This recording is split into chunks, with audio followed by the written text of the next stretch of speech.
AP ప్రత్యేక హోదా సాధన సమితి అధ్యక్షులు చలసాని శ్రీనివాస్ చేసిన వ్యాఖ్యలపై హిందూ సంఘాలు భగ్గుమన్నాయి. అయోధ్య రామాలయంపై చలసాని చేసిన వ్యాఖ్యలను వెనక్కి తీసుకొని క్షమాపణలు చెప్పాలని డిమాండ్ చేశాయి. దేశమంతా అయోధ్య రామాలయం ప్రారంభోత్సవం కోసం ఎదురు చూస్తుండగా చలసాని ఇలాంటి వ్యాఖ్యలు చేయడం సరికాదని మండిపడుతున్నాయి.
ఇక దీనికి సంబంధించి మరింత సమాచారం అందించడానికి విహెచ్పి నేత శశిధర్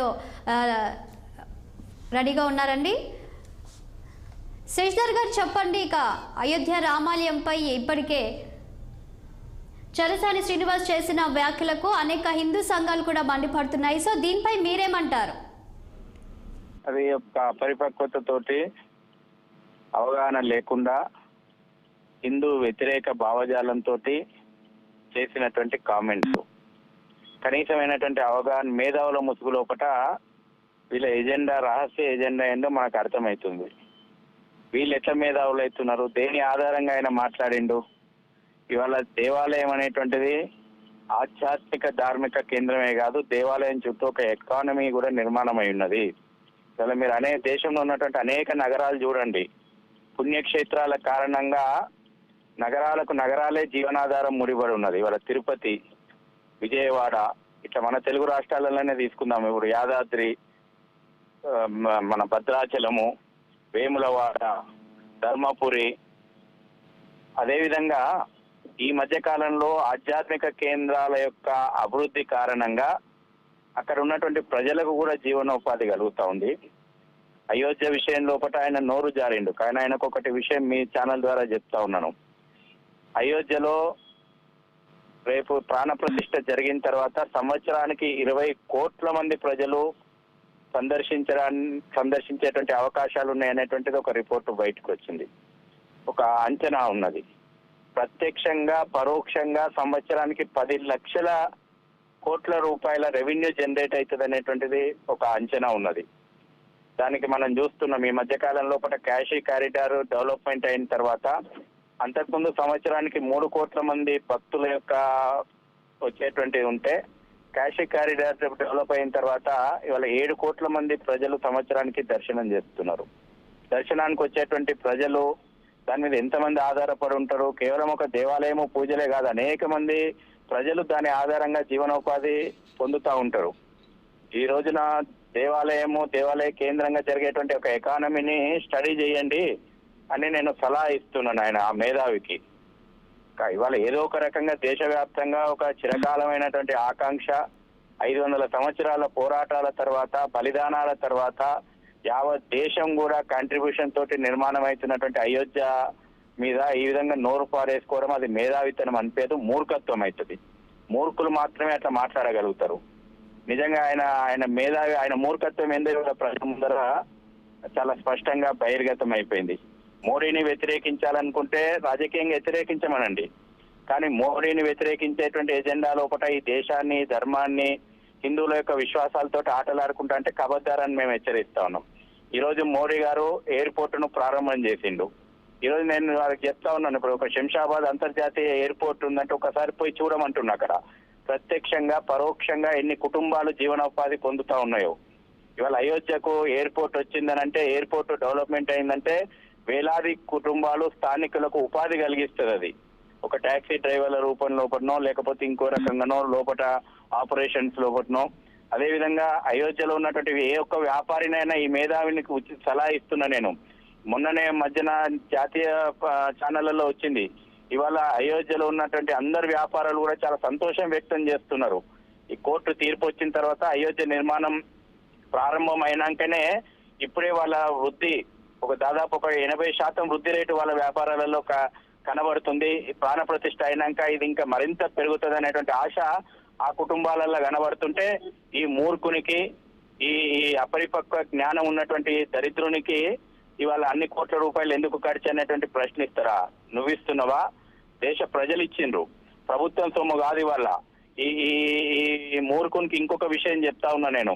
ఇవాళ అయోధ్య రామ మందిరం నిర్మాణం కోసం దేశ ప్రజలు కాంట్రిబ్యూట్ చేసిండ్రు. పూరి గుడిసె నుంచి మొదలు పెడితే రాష్ట్రపతి వరకు వ్యక్తిగతమైనటువంటి హోదా లోపట అయోధ్య రామ మందిరం నిర్మాణం కోసం దేశ ప్రజలు ముందుకొచ్చి ఈ దేశంలో ఉన్నటువంటి 17.5 కోట్ల కుటుంబాల కాంట్రిబ్యూషన్ అది.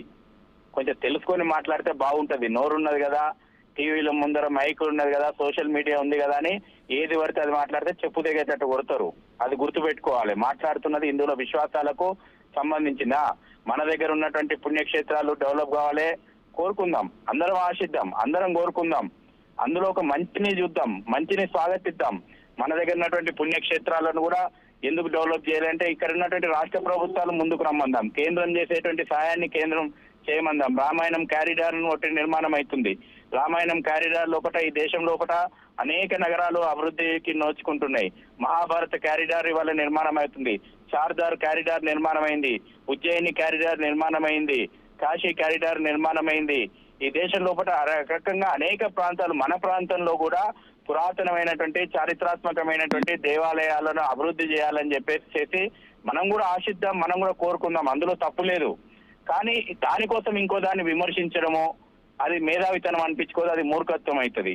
గా మధ్యన కూడా ఒక ఆయన మాట్లాడిండు, అయోధ్యనే రాముడా భద్రాచలం రాముడు కాదా అని. ఈ దేశంలో రామాయణం తోటి రాముని తోటి ఆ సేతు హిమాచలం ఈ దేశంలో ఉన్నటువంటి ఒక అవినాభావమైనటువంటి సంబంధం ఉంది.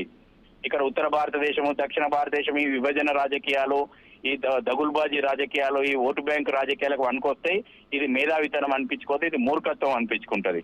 అయోధ్యలో రాముడు అయోధ్య నుంచి మొదలు పెట్టుకుంటే మన దగ్గర భద్రాచలం తోటి, అదే విధంగా రామేశ్వరం తోటి, ధనుష్కోటి నుంచి తలైమన్నార్ వరకు, శ్రీలంక వరకు రాముడు నడయాడినటువంటి ప్రాంతంతో ఈ దేశంలో 196 స్థలాలకు రామునితోటి పుణ్యక్షేత్రాలకు అవినాభావ సంబంధం ఉంది.